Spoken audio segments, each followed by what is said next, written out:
Hey, the Craig Fahle Show on Deadline Detroit is made possible by Samaritas, which is the state's largest private foster care and adoption agency. But they do a heck of a lot more than that. They've been serving homeless families, persons with disabilities, abused and trafficked women. They're also one of the largest resettlement agencies in the state. They provide market rate and affordable housing for seniors and HUD housing for families. And they also have skilled nursing, memory care, and rehab communities in Grand Rapids, Cadillac, and Saginaw. Samaritas, thanks for their support. Great organization doing great stuff all around the state. Hey, greetings, everybody. Happy Friday. Welcome to the week that was on Deadline Detroit. I'm your host, Craig Fahle. Thank you so much for joining me today as we break down another week's worth of news. News is a very, I guess that's a very liberal use of the term these days, given how much stupid stuff happens every single week, but that's okay.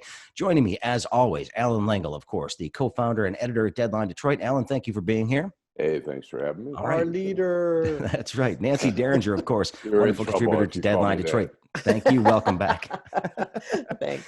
A special guest this week, Greg Bowens, making a repeat visit. Sir, thank you for being here. I always appreciate it. Good to be here. And Steve Fishman back once again. A couple-week break, but we appreciate that very much. But I had a feeling that you might have some thoughts on what's going on with the Justice Department a little bit later on in the show. So I appreciate you being here. I do have a few thoughts of that. I do have a few thoughts.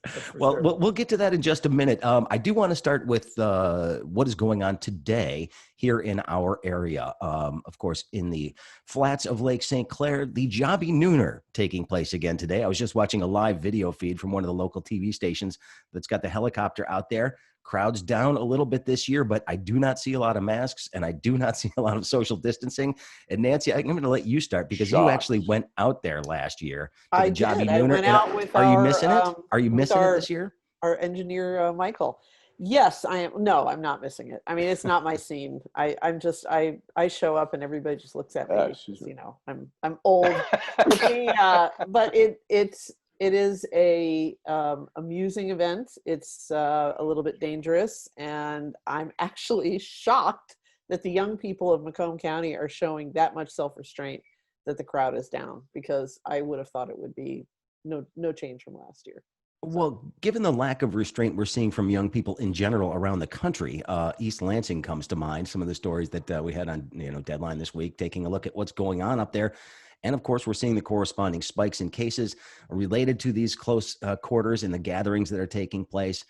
What's it going to take to get through to people that, masks and social distancing is actually something that has worked and has kept Michigan out of a lot worse trouble than it's, than I have no idea. A friend of mine was up in Macomb. He was visiting a friend in Clinton Township, and he had to stop pick up a 6-pack. And he said he was the only one masked in this whole convenience store.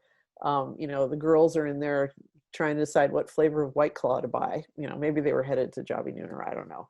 But I don't know what it's going to take. I mean, I think it's, and there was a story in the New York Times today that said the new cases are disturbingly young people. And it's for this very reason. The weather's nice. There's a warm breeze blowing through their hair. And it's like, they don't care. They feel invulnerable. And they think, well, if I get it, no biggie.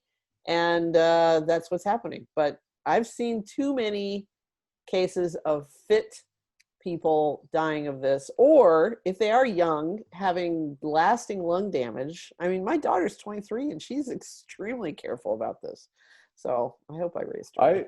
Yesterday I was going to get in the elevator in my building, and there's somebody who's operating the elevator now, a security guard who wears a mask, and another guy in there. There's only one person in there that's not wearing a mask. And I just said, sorry, I'm not getting in there with this guy who has no mask. And the guy gives me a look. Shame him. Yeah. And people just don't get it. It's like, I'm offended when people don't wear masks. They're basically giving me the finger. Right. It is kind of douchery.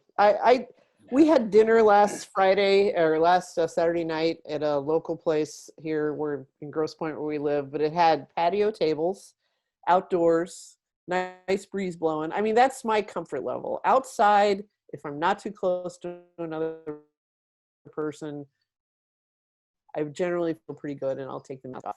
But indoors, no. Everything I've read said it's the real hazard is our shared air, and I don't want to share air with people. So it's interesting. I saw some stats from the state health department, and it said that 65% of the African Americans who have died of COVID are under the age of 60.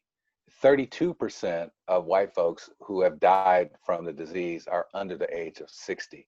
And I don't think that that's a statistic that we hear very often. And it seems to me, some people don't like to put out there about the fear sort of thing. But I think that fear works sometimes. And it's either breathe through a mask or breathe through a ventilator. What do you want to do? I think it's going to take some of that kind of stuff.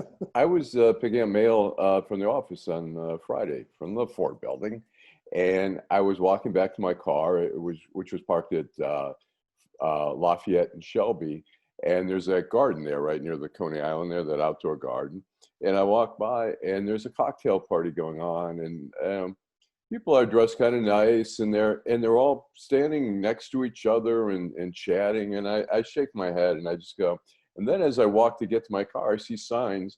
It's Ford Hospital. They're celebrating the fellowship. Somebody graduated a fellowship or whatever, had a fellowship there. And I was just like, what is going on? These are doctors who are standing there. And we did a story about it in Ford Hospital. It took them like well over 24 hours to respond with the, email to me. But I was just it's just kind of outrageous that, and then particularly the hospital workers who have been, going on TV and stuff and saying how harrowing it is and take this seriously and crying. And then suddenly they're all standing there together. And I was kind of appalled by it. Well, the punchline is the guy was an otolaryngologist. So. Yes. Yeah. Which is one of the more dangerous for the COVID. Right. Because they're, it's ear, nose, and throat. And they're in people's faces. Sorry, I didn't want to cut off. Steve, go ahead. I would say two things. First thing, I don't know if I'm embarrassed to say it. I never heard of Jobbie Nooner until Craig sent the email yesterday. I suppose, the more I think about it, I don't think that was something that was talked about at Mumford High School on Wyoming and Curtis when I was a kid, and I've just missed it for the next 55 years since then. So I just want to make that clear. I don't know what the white people are doing out there, but I'm not interested in it, okay? And nobody I grew up with, not the brothers, not the Jews, we didn't vote. Whatever this thing is called, okay? Well, I always sort of look at it as the parade of boats, so where basically the penile challenged show off their manliness with the size of their boat, which is basically it. And that's sort of what we have going on out there. So and of course, secondly, with respect to the masks, I agree with everything you guys are saying. And the thing that occurs to me, I wonder if people are not following the kinds of instructions that they're getting from everybody, from the medical professionals, from everybody, except for, of course, the Republicans. But if they're not following that, I wonder what they would have done in the Battle of Britain when the Nazis were bombing and everybody went to the bomb shelters. These kind of people might have been, what bombs? There'll be no bombs. And they'd stand out there on Trafalgar Square. I mean, in all honesty, this level of ignorance wouldn't be any different than in World War II, the level of ignorance of standing in Trafalgar Square and saying, the hell with it. They're not going to hit me until the bomb landed on their head. I mean, so that's those two things.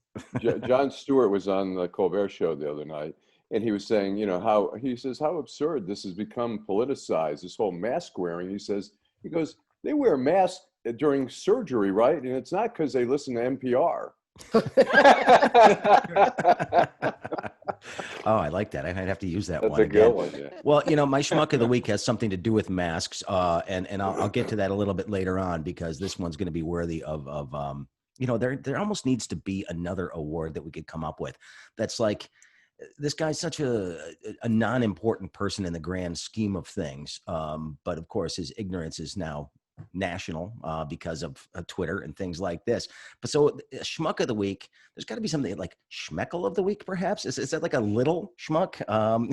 Is that a better term? Baby schmuck. Hey, always be careful when Gentiles start messing around with Yiddish. Don't get I started about. I think we should just stick to schmuck of the week, but I think you better stick with the schmuck. Never mind the schmuck. We might be able to actually give a one award. I mean, we may have candidates, but I think Yeah, that could be it. But all right, so let's talk a little bit about the Republicans here, because I'm sorry, it seems to me this is the week that Donald Trump pretty much just gave up being president. It's like he doesn't even really care if he has really this job doesn't. any longer. In fact, when he was talking to Hannity the other day, he said, "You're going to elect this guy maybe because some of you don't like me." That's what he said on Hannity's show yesterday. So he's coming to the realization that there are some people out there that really don't think he's doing a very good job. And based on his posture, especially after in the wake of that rally that we didn't get to talk about last week, that sort of deflated, wah That wah, was sad so trombone rally good. that he had. That photograph of him leaving the Marine One after the rally in Tulsa, and his tie is untied around his neck, his collar is unbuttoned, his MAGA hat is crushed in one hand. But the best detail to me was on his unbuttoned collar, there was like this ring of brown makeup, you know, the bronzer. the bronzer that he wears. Oh my God. It was so, I mean, it was like mortifying. You almost felt embarrassed for him, but not really. Almost felt embarrassed for him. But honestly, he's completely wrong on the coronavirus response, and it's really hurting him. And the whole racism thing is starting to catch up with him too. It seems to me that a lot of people are going, maybe this guy actually is a racist. And you know, it only took you 3 years, everybody. But you know, it's been a pathetic week for him, and he looks like a battered, bruised old man. And you know, I It's a can't say great that it feeling. It's bothers a me. great sight, isn't it? Well, Isn't it you know, wonderful? I've not been shy about how I feel about this guy, and I've never acted this way about any other president in my lifetime, whether I agreed with them or not. They were the president. At this point, I'm kind of thinking, and I think it was James Carville that yesterday said, there's a better chance of Trump resigning from office than being reelected because he has zero chance of being reelected. I mean, the numbers are looking and I know that nobody wants to trust the numbers, but they are just starting to pile up on him in a way that is really insurmountable. I Do think, you think? it's. Go ahead, Alan. I was going to say the numbers are for Biden are phenomenal, but it's still so early, and you never know what little twist in turn can change things around. I mean, right now there's nothing foreseeable, but you know there never is when suddenly something pops up. There's only two things in my mind that could happen, and neither of them are normal things. I don't think in a normal world anything could happen to save this guy. Number one, you could have massive election fraud, keeping people from voting, as we've seen in some of the primaries. And number two, a guy like Bill Barr, which we're going to get to, I suppose, Craig, when you ask about the Justice Department, nothing would surprise me that guy does, because if he were to, for instance, announce 2 weeks before the election, he's launching a criminal investigation into Biden and his son or something along those lines, trying to duplicate what Comey did to Hillary. Okay. Those are the only two things, Alan. I'm interested in what Greg says, because he knows a lot more about this stuff than I do. But I think all this worrying and hand wringing, oh, maybe this, maybe that, I really don't see it other than those two things, which are basically illegal things. But I'm interested in what Greg would think. Well, you're up there, Greg, then. Well, thank you. I'm happy to be here, share my thoughts. You know, I think people are getting fatigued by not just Trump, but by everything that's going on, and Trump is sort of representative of that. Having said that, what's curious to me is a sort of fatalistic attitude among some folks in the Black community who I'll be honest with you, I think Trump is going to get more Black support this time than he did before. Now, going from, like 1% to 2%, might not be a lot, but right. I mean, that's what he would say, because he's lately been turning towards his racism thing, his dog whistles, as it were, but he hasn't been as blatant as, you would think that he would be. Given his track record with Central Park 5 and on and on and on. He was, getting out there with prison reform and letting folks out of prison and then making them do a commercial. And you saw how everybody went crazy when the rumor was that Kwame Kilpatrick was going to be the next beneficiary of Trump's letting folks out of prison. And so I'm kind of surprised by that in that this sort of fatalistic kind of attitude. There was a story in Political magazine, I'm sure you guys probably saw it, where one of their reporters came here and went to a backyard barbecue in the middle of a pandemic in Grosse Pointe Woods, and it was all black folks. There were a couple white folks there. Nancy, were you there? It was a block from my house, and no. It was okay. I got to get on Brian Banks's invite. We got to make sure you get invited to the barbecue. Yeah, okay. I wasn't there either. Think hard about that one, Nancy. I know, right? But first of all, I started to write a column about it, and maybe Lingo will let me at some point. I was pissed off about the racist attitude, the stereotypes that came with that reporter. Oh, I flew into Detroit and I expected to be in the ghetto, and oh my goodness, I was in Grosse Pointe Woods with all these black people. There were black judges, and there were those luxury cars that were parked at the curb. Oh my God! Beautiful neighborhood. It's like the grass was cut. I live in it. It's not that great. Okay. I was like the luxury cars. Wow. I couldn't believe it. I was like, Grosse Pointe Woods. I don't know. I was going to say that's like luxury cars. I was going to say, and it's west of Mac, as our gang sign goes. West of Mac. West of Mac. Oh, nice. That's right. So Nancy, it is so dangerous. So Nancy, now that you know you live in the bougie hood. Yeah. This is the tip of the spear, as it was for Black intellectual thought. Well, their attitude displayed at that party was very fatalistic, and tell them what they were saying. They were saying, it don't matter, one white dude over another white dude, it doesn't matter. And they all kept saying Trump's going to win. And it's Trump's going to win. Who are these people? I mean, are they getting the same news we are? I don't know. Well, I mean, you sit there and say that he hasn't been blatant with his racism. Maybe not towards black people, but he certainly has been towards Asians and Mexicans in the last few years. Yeah, that's what I'm saying. His whole discussion about the Kung Flu the other day was just. I'm like, the guy must watch Hong Kong Phooey reruns or something like that. Yeah. I mean, it was just a cartoon, by the way. Scatman Crothers was actually the voice of Hong Kong Phooey.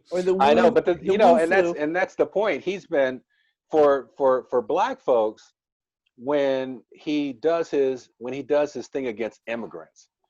For example, that doesn't really get black folks all riled up. Nobody's running to save somebody from Guatemala. Because many folks feel like that folks get an advantage, and so he panders to that. And so while he's picking on the Mexicans and picking on the Asians, but not picking on the black folks, well, they find it more acceptable in many ways. And even with this call for police reform that's going on out there, and Trump saying, intimating that Black Lives Matter is a terrorist group now or something like that, he said, because the brother, did you guys see the brother on Fox who was talking about burn it down? Yeah. Oh, yeah. I heard about the leader of New York's Black Lives Matter chapter, if I'm not mistaken. Right. I was like, oh, man, why you say that? You need a PR guy. It's like, you are going to be in handcuffs soon there, brother. You better watch out. But of course, Trump took that and ran with it, as all of them did, and it's just weird to sort of like see this. I expect for him to say at any moment, "Those GDNs, get on my nerves. It's time to lock them all up." Speaking of that, do you see these 3 cops in Wilmington, North Carolina? Did everybody see that story today? Oh, those guys. Unbelievable. The car cam, the dash cam was actually on, and these guys were having a frank discussion about the way that they feel, dropped several N-bombs, talked about killing everybody, the race war that is coming. And then when they get caught, well, we're not racist. That's what the guy actually had the gall to say. Well, we're not racist, but it was the pressure of watching these rallies take place. And I've been to Wilmington, North Carolina. It's not that big a town. I'm sure there was a rally that took place, but I didn't see anything particularly dangerous or violent about what was happening there. So if these guys are talking about being under a bunch of stress and that all of a sudden makes you drop a bunch of N-bombs and talk about a race war, I'm sorry. I've had a lot of stress in my life. Never once have I had the urge to do anything like that. These are the type of people that are actually in law enforcement in this country. And if anybody wants to suggest that, it's just a few bad apples, well, you know what? There's a lot more bad apples than I think we realize sometimes. And this just illuminates it. And if these departments don't take this stuff seriously and start really trying to root this stuff out, this is just going to continue. We I was talked about disturbed. we talked about that a little bit last time, and I don't know if you guys remember what I said about it then. The notion that it's a few bad apples is ridiculous. That's anybody that's been involved in criminal law, either side of the fence knows that's ridiculous. Okay, nothing's going to change. When Greg says it's unbelievable, I know what he means. It's unbelievable that anyone would do it when they know goddamn well that they have body cams and dash cams. It's certainly not unbelievable to me, and I know it's not unbelievable to Greg that there's white cops that talk like that and think like that. Nothing's going to change until both the leadership, which will mean the heads of the police unions, which is a big problem, Minneapolis, New York City, to be named two places, and where we hire not just police chiefs, but the mayors of those cities, make all that unacceptable. A guy like those three guys, you're never going to change their attitude. They're grown. They're not going to wake up one day and say, actually, I like the brothers. I think I'm going to find me someone to hang out with at the bar. They're just not going to do that. What you have to do, and I don't know if you guys saw the article, it was on the front page of the Times this week, where a guy had been hired and fired 3 or 4 or 5 different places.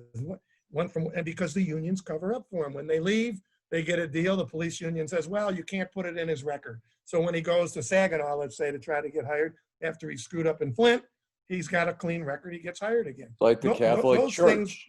Yeah, exactly. Shuffling around. Exactly. But the difference is, though, the people in the church don't have pistols. That's the difference. Those guys do things to children. You're right. But they can't shoot you and kill you because they don't like the color of your skin. So until we get to the point where the leadership, starting with the mayors, police chiefs, and then the heads of the police unions, really want to change things, then things won't change. The only thing that'll change is every now and then we'll get 3 idiots who talk on their dash cam and body cam and get exposed. So we got to do better than that. He's Steve, right. Let me ask you, those the cop that wanted to start the race war and all that stuff, does it mean that now that he's been outed, does it mean that all the people that he was involved in prosecuting or arrested, did those files get reviewed now? It depends.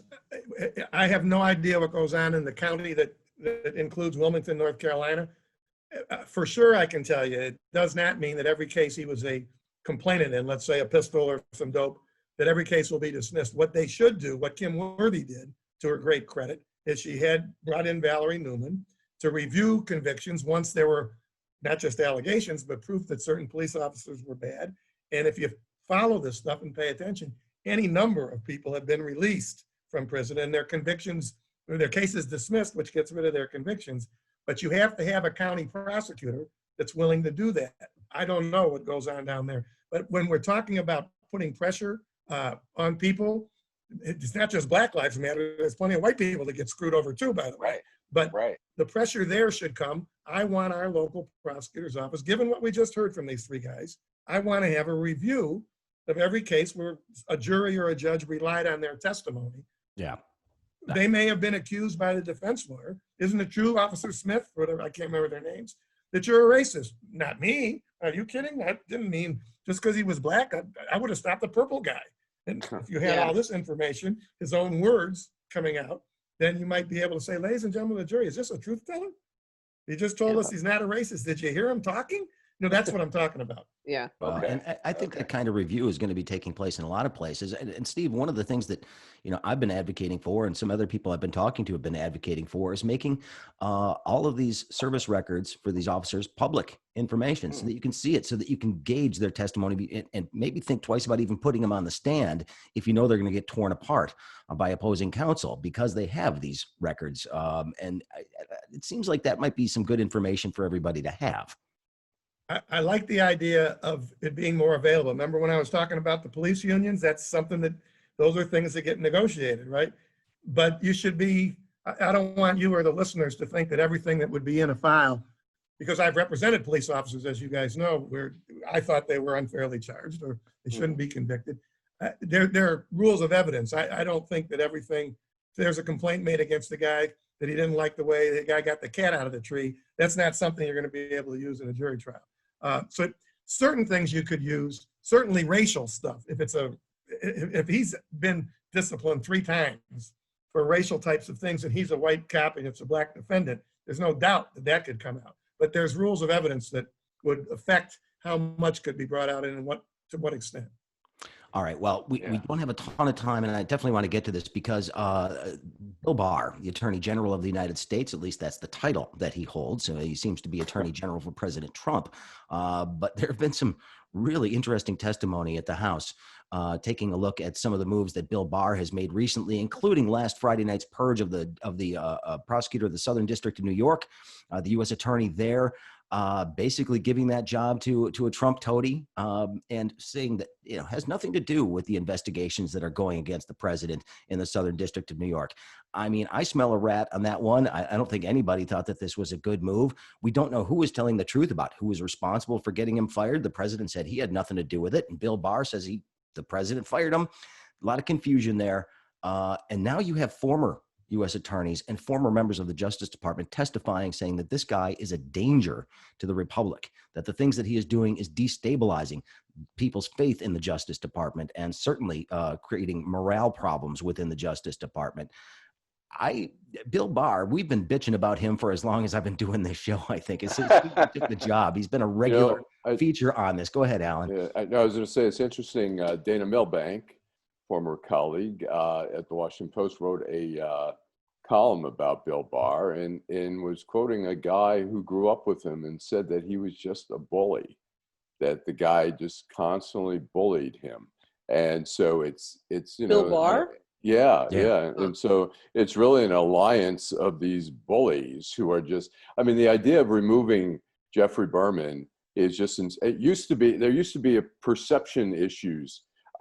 Those have been eliminated. I think we have 3 branches of government, and as far as the checks and balances are concerned, he has successfully narrowed it down to 2, and the executive and the judiciary, and now he's trying to make it 1.5 by getting as many judges his kind appointed. I get the feeling that Bill Barr knows.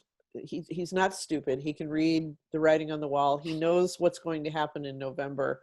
And I think they're just, at this point, they're not even trying to hide it anymore. They're just, right. They're doing crimes and they're doing. It doesn't matter. The Senate has sent a message. It's okay. Whatever you do, we will not do anything. Right. So Trump is like, what can they do to me? And if Trump does lose. Go ahead, Steve. First thing, anybody listening to this podcast, you should read the opening statement of, I think his name is Zelensky, the prosecutor who withdrew from the Roger Stone case. Oh, you should right. Read his opening statement. The Washington Post had it and I read it.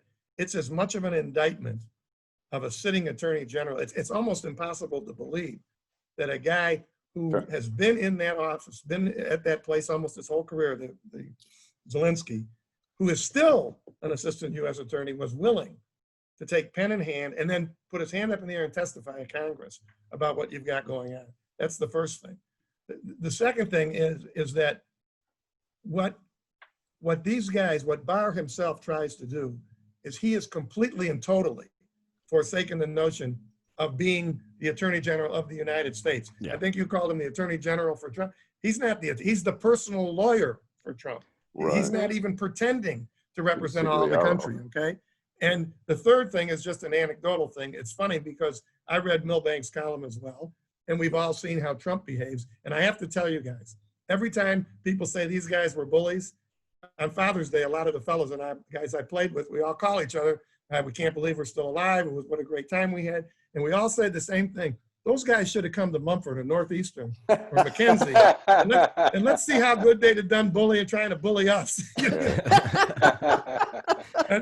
Everybody says the same thing. Guys I play with at Michigan, with Chicago Carver. He should have come to Carver High School. I wonder how that would have gone, Mr. Barr.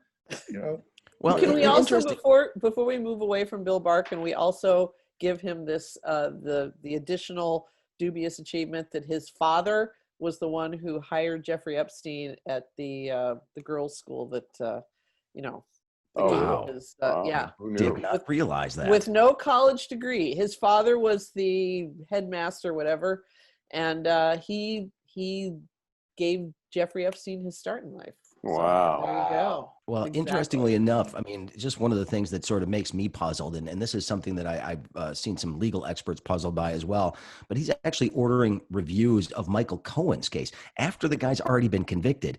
That just came out this morning. Barb McQuaid was tweeting about it today. And I mean, that's very unusual stuff for the attorney general to go in and review the prosecution of a guy who's already been convicted and sentenced. Doing crimes, man. What the concern is what? To protect Trump? Because he's basically pleaded guilty to. They're looking to do potentially a Roger Stone deal for Cohen because Cohen has more information. We know that. Uh-huh. So wait. So just so you know, okay? He's Not to say that Barr and Trump don't try to do some bizarre things, but the law itself, okay? Cohen has pled guilty. Yep. And he's been sentenced. And of course, he's now in home confinement because he's Michael Cohen. But in any event, he has already been sentenced. The only thing that could happen here, if he continued to cooperate, because there were things that he did know about that he didn't want to talk about, according to the government. If he continued to cooperate, they can file what's called a Rule 35. Only the government, only the U.S. Attorney's Office can file it. Then it can come back in front of the sentencing judge with a request that they reduce his sentence. Other than that, the only thing Trump could do is pardon him. And obviously, he's not pardoning the guy who told on him. Sure. So I don't know what Barr's looking at. And well, Wow. it's a bizarre thing. it is indeed a bizarre thing to me. As the but- Michael Flynn case is another really bizarre I know. type turn on that. I mean, you talk about crookedness, and like we've said, is they have decided, who cares? Let's just let the crimes roll. We're going to be just rogue, Yeah. whatever. Well, okay, we've got to move on because we've only got a few minutes left, but I do want to talk a bit about coronavirus. I mean, shock of shocks. A bunch of states that opened up too fast are seeing big spikes in big numbers. Texas is looking like it's particularly problematic, and this could get really ugly down in Houston pretty fast. Arizona also seeing spikes. Florida seeing some pretty big spikes. Whereas states like Michigan that locked down pretty early, New York, are starting to get on the right side of this, although we could backslide pretty easily if we're not careful. The Trump administration now says they're just going to basically stop the federal funding of the testing sites. They're cutting that off. And at the same time we're going through this crisis, the Trump administration again came out and said we need to get rid of Obamacare. So they're talking about potentially eliminating tens of millions of people's healthcare during a pandemic. Tone deaf. You cannot pretend that this stuff is just going to go away. It has been proven that it's not just going to end. And at what point do people just stand up and say, you know what? This guy's full of shit. Nothing he says is to be trusted any longer. I mean, even the 30% that's with him for everything, they've got to be coming to the realization that this is just idiotic. The 30% doesn't care. The 30% says fake news. Don't believe everything you hear. He's our president. He's trying. They're doing everything to sabotage him. Those people are not.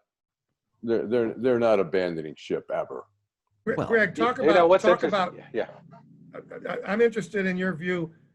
This business with him all of a sudden today, what Craig just said, I read it as you did, about they want Obamacare to be eliminated. How could that possibly help him politically? I don't know. I mean, well, I'm asking Greg. Yeah, it well, by promises made, promises kept would help him. And for Trump, he the guy's rich, man. He doesn't see how how this would hurt him. It was an Obama program. He doesn't think that many people are taking advantage of it, and certainly not the people that matter, And so it's for him, it's easy. I think it's easy for them to do this calculation to raise Obamacare as if it's a program that doesn't work, because like the coronavirus, you don't have enough people who know people who are on Obamacare for it to make a difference. Well, he should go back to building the wall and skip the Obamacare. He was at the wall. But people don't get this. People don't get this. And there's a whole lot, there's a real disconnect out there. Just because you didn't go on the exchange to get your health care doesn't mean you're not benefiting from Obamacare. That is true. The Medicaid expansion was hugely important, and I guarantee you a whole lot of those basket of deplorables out there got eligible for Medicaid because of the expansion of this. And they don't realize that they're also not going to be eligible. And then they are going to have to go out on the private market and buy insurance and see how much it really costs. And why do you say, Craig, that they don't realize it? That's what I'm kind of thinking. I think they will realize it, just like with the virus. When your cousin gets it and dies, all of a sudden you realize it's a big deal. Well, if they lose their insurance, they'll realize it. No. Yeah, well, that's when they're going to figure it out, though. I mean, that's what I'm saying. Yeah, but they're not seeing the potential problem. It sounds great to get rid of Obamacare until it actually impacts, like I said, tens of millions of people. And that's a big deal. But hey, we are nothing if not short-sighted in America. So that's what we say. A conservative's a liberal who got mugged, right? That's it. I've never heard that, but that's a good one, Steve. Oh, that's an old one. It's like soon. Politics ain't beanbag, you know. Go ahead. Sorry. It is time for our Schmuck of the Week nominations. And I have one. Would you like me to kick it off today, or would somebody else like to go first? You kick it off. I will kick it off. This is a guy I've never heard of. His name is Guy Phillips.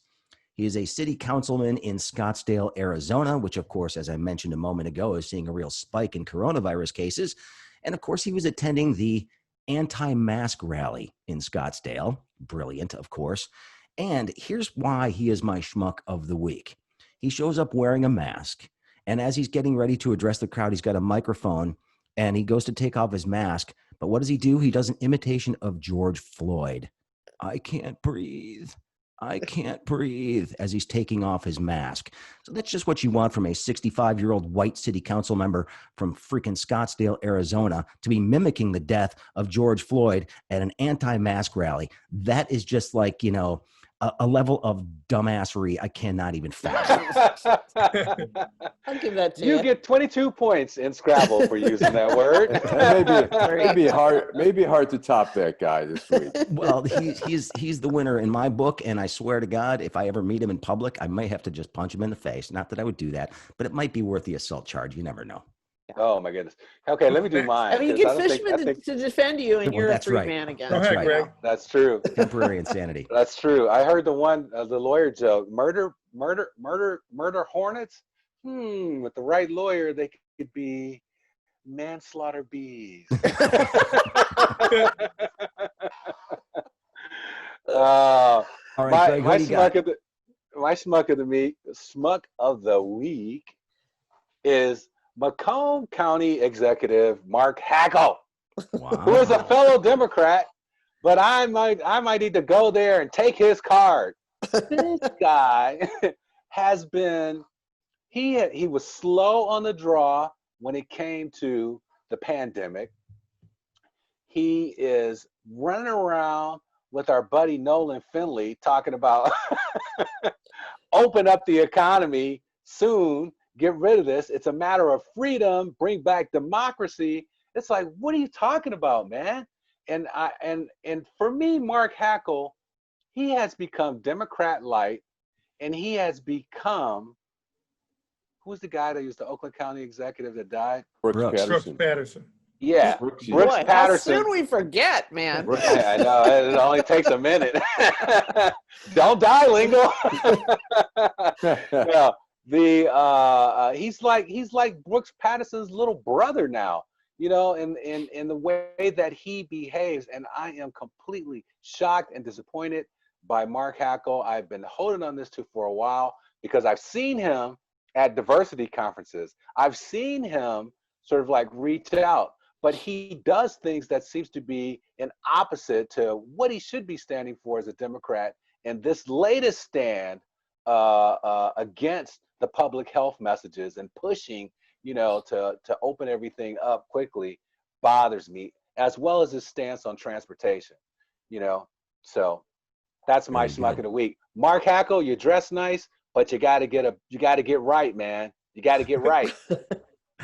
All right, who wants to go next? Alan, who do you got? Okay, I am going for Robert Regan, a conservative Republican who is running in the Grand Rapids area. And I don't know a lot about him, but his daughter tweeted this, if you're in Michigan, 18 plus, for the love of God, do not vote for my dad for state rep. Tell everyone.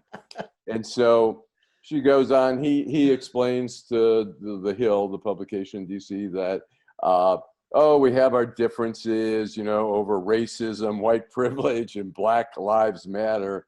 And then he says they're asked to rate 1 to 10 scale how they're different. He says, I'm like the right wing a 10, and she's like a 0. So I just assume he's a schmuck. When your daughter, when your own daughter outs you like that, you're Well, I love the fact be a great guy. that the guy said, we sent her off to the University of Colorado and she came back a nut job. So Right. he's blaming the indoctrination. Right. They Right. taught her racism was bad. I want my money back. All right, Mr. Fishman, who do you No, got? let Nance go. We don't want Nancy Right. to be last. By the way, Okay, nice that's shirt that you fine. got there, Steve. I like that. That's Okay. it. On the back, it says born, raised, educated in Detroit. There you Okay. go. All right. That's good. I like that. Okay. Mine, I had 2 today. I had to get up a minute ago and close my windows. I was going to nominate whoever invented the gas powered leaf blower, but I'm going to go a little more specific here and go with Michael Pack, who is the new president of Voice of America. Oh, Which, yes. if you are not paying attention, has now been, Michael Pack was a Confederate of Steve Bannon.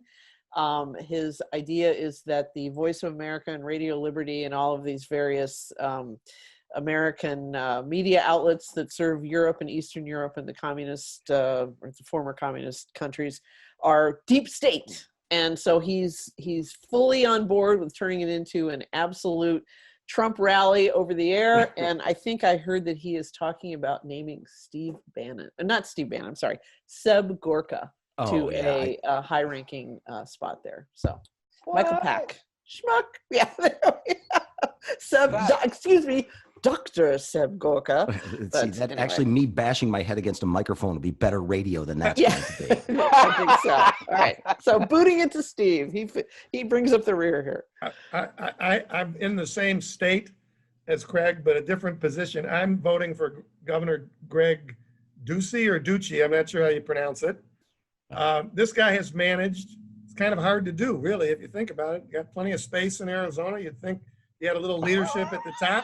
You ought to be able to keep people pretty healthy. And he has managed through a combination of idiotic maneuvers to put them in the forefront, actually, of what's going on there between Phoenix and Tucson and all the surrounding areas. He didn't want to allow, finally, I think yesterday maybe, he decided it'd be okay to let the various mayors, enforce a mask requirement. And we're back to the same issue again, is that this guy has tied his fortune so much to Trump that he's willing to let Arizonans die in inordinate numbers for absolutely no reason, and then come across like what I would call the schmuck of the week. So we got 2 Arizona guys in there. Honorable mention goes out to Louis Gohmert. I'm just going to do He this. gets it every week. Oh, yeah. Louis Gohmert for doing this basically Yep. throughout the entire testimony That of Mr. was Ayers the so other day. shameful. That was just so disgraceful. I'm just going to keep doing this for as long as he did. I'll stop it now. We have Louis somebody Gohmert. remove Craig from his room. The fact that they almost had to remove. They tried to get a sitting representative had to be removed. For being a complete ass. That's on there. Now, I do want to give one shout out to the staff at Trader Joe's in Royal Oak. I went there this morning, orderly. Everybody was friendly. The place was clean. People were following the rules. Everybody had on a mask, and the staff was super friendly and helpful in every way they could be. This is not that hard, everybody. We can get through this. It's not that bad. And so see a place that's taking it seriously and doing as well as they are is great. So hopefully more businesses follow Whole suit. Foods is also in Whole Foods in Detroit, and I know other places, but I was in Detroit last Sunday at the Whole Foods, and you order same thing, orderly, wiping down the carts, only letting a certain number of people in there. Mhm. And nobody was bitching. I didn't see a single person screaming that their liberty was being trampled by having to wear a mask. People just wanted to get their shopping done, and they were all very pleasant. So Right. That's Very awesome. nice. You know what? I went to a funeral in mid-Michigan, and the funeral director crew didn't have on a mask. They stood there. I was like, they stood there, when people are coming to view the body. They're standing there, no mask. They're trying no to drum gloves. up business. That one was out exactly there. what I thought. That's a Slow pitch. Just That's a loft good that one. one over I the did plate. challenge them on that, but you know what? Now I get it. I will put that. I will put that in my complaint to the health department about those guys. Yeah, as you Trying to should. drum up business. All right. Well, we have to wrap it up right there. Just a quick reminder, next week is a holiday weekend. There's not going to be a week that was next week. I'm going to be up in the northern regions for a few days. And I don't know that I'm going to have decent enough internet to actually pull this off. If I can, maybe we'll give it a try. Michael Lucido and I will actually try to see if we can't get something figured out. And if I have a good spot, maybe we'll do it. I'll just be sitting in the woods somewhere, which would be kind of nice. But, if everybody's around and wants to do it, great. But just beware, everybody. There might not be a show next week unless we can fix some technical issues here, because we are not going back to the studio anytime really soon. I've been talking to more and more people that are saying that basically their offices might be closed until Labor Day around Detroit. So, and as long as you're adjusting to working from home and people can do it. So we shall see. But I would like to thank Steve Fishman for being here once again. Thank you, Steve. It's always a pleasure. Greg Bowens. Good time as usual. It is always fun, I hope, anyway. Greg Steve Bowens. is a great guy. He's hilarious. He is. I could Thanks, listen Greg. to him talk about criminals all day. Go ahead. And there are plenty of them out there in this day and age. Greg Yeah, Bowens, thanks, mostly in bud. Washington, D.C. Right. Nancy, thank you. Appreciate you being here as usual. And Alan Lengel, thanks to you. Thanks Michael a lot. Lucido has been our engineer. We appreciate the help Yay, that he Michael. gives us each and every week. And thanks to our sponsor, Samaritas. We appreciate their support of us doing this. And if they actually listen, they might not want to do that anymore, but you never know. Actually, they do, but I just want to put that out there. So thanks, everybody. Have a great week. Enjoy the holiday. Hopefully the fireworks don't keep you up all night like they have been in my neighborhood lately, but that's, I guess, what happens this time of year. So everyone, have a great week. And Alan? Hey, stay home safely. My name's ML Elric. I'm an investigative reporter and a connoisseur of fine yogurts.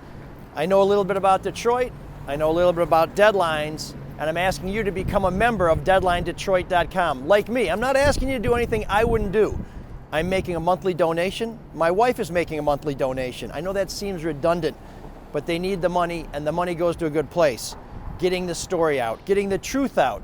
Because if we don't support local journalism, there's some people a couple blocks away from here who are going to get away with a whole bunch of stuff that's going to cost you a whole lot more than just a few bucks out of your pocket every month. Go to DeadlineDetroit.com, become a member. You'll see it's really easy at the top of the website. Give early, give often, give generously. Just give a damn. That's the best way I know how. Hey, the Craig Fahle Show on Deadline Detroit is made possible by Samaritas, which is the state's largest private foster care and adoption agency. But they do a heck of a lot more than that. They've been serving homeless families, persons with disabilities, abused and trafficked women. They're also one of the largest resettlement agencies in the state. They provide market rate and affordable housing for seniors and HUD housing for families. And they also have skilled nursing, memory care, and rehab communities in Grand Rapids, Cadillac, and Saginaw. Samaritas, thanks for their support. Great organization doing great stuff all around the state.